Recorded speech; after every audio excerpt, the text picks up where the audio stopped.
Curso Bíblico Fundamento Apostólico 2, Lección 7. El Señor Jesucristo y su obra redentora.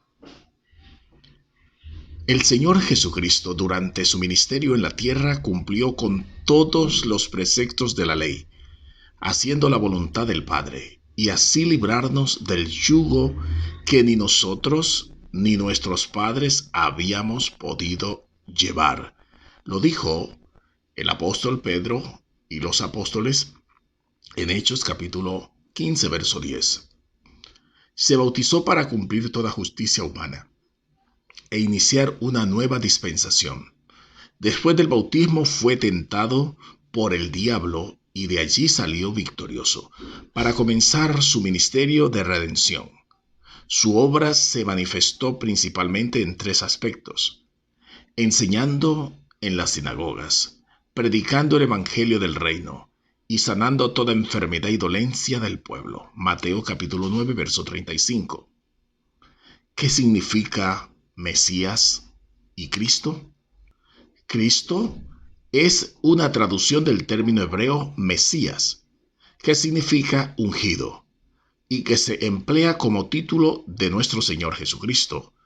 En el cristianismo, Cristo se utiliza como sinónimo de Jesús. Los seguidores de Jesús son conocidos como cristianos porque ellos creen y confiesan que Jesús es el Mesías profetizado en el Antiguo Testamento, por lo cual le llamaban Jesús Cristo, que quiere decir Jesús el Mesías. En hebreo, Yeshua HaMashiach, o bien en su uso recíproco, Cristo Jesús, el Mesías Jesús. El título Cristo también se encuentra dentro del nombre personal Jesucristo y se menciona como un sinónimo de Jesús de Nazaret en la fe cristiana, que lo considera Salvador y Redentor de los hombres, el Verbo o palabra de Dios encarnado y el Hijo unigénito de Dios. Las principales creencias cristianas acerca de Jesucristo incluyen su consideración como el Hijo de Dios, constituido como Señor, que fue concebido por el Espíritu Santo y que nació de la Virgen María, que fue crucificado, muerto y sepultado durante el mandato de Poncio Pilato, que descendió a los infiernos y posteriormente resucitó de la muerte y subió a los cielos, donde se encuentra junto a Dios Padre y desde donde volverá para el juicio final. La cristología es un área de la teología que se ocupa principalmente de estudiar la naturaleza divina de la persona de Jesucristo, según los evangelios canónicos y los demás escritos del Nuevo Testamento.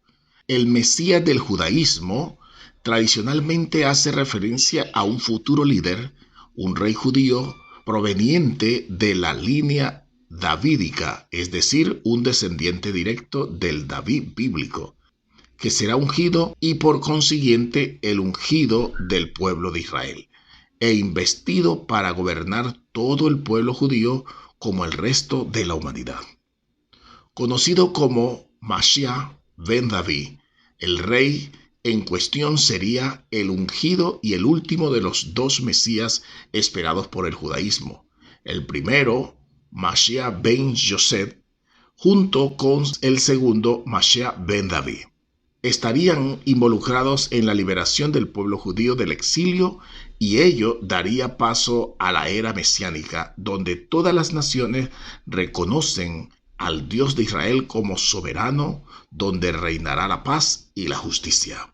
El Señor vino para estas cosas. La primera, el Señor vino para, en primer lugar, enseñar la doctrina del Padre. Durante sus años de ministerios enseñó lo que nadie pudo enseñar en toda la vida. Primero, dio a conocer los misterios del reino de Dios. Colosenses 1, 24 al 27. Segundo, modificó algunas normas del Antiguo Testamento. Esto lo vemos cuando él decía: oísteis que fue dicho, mas yo les digo. Mateo capítulo 5 al capítulo 7. En segundo lugar, vino a predicar el reino de Dios. La palabra evangelio significa buenas nuevas, y eso fue lo que Jesús vino a predicar. Anunció que el reino de Dios se había acercado, y dijo, arrepentíos y cree en el evangelio. Marcos capítulo 1, verso 15. Cuando una persona cree en esta verdad del evangelio, es salva y sellada con el Espíritu Santo. Efesios capítulo 1, verso 13. Jesucristo es nuestro Redentor. Él cargó nuestros pecados, pero además llevó nuestras enfermedades y dolencias en su cuerpo, y por su llaga estamos nosotros curados. Él es el ejemplo que debemos seguir. Gloria a Dios.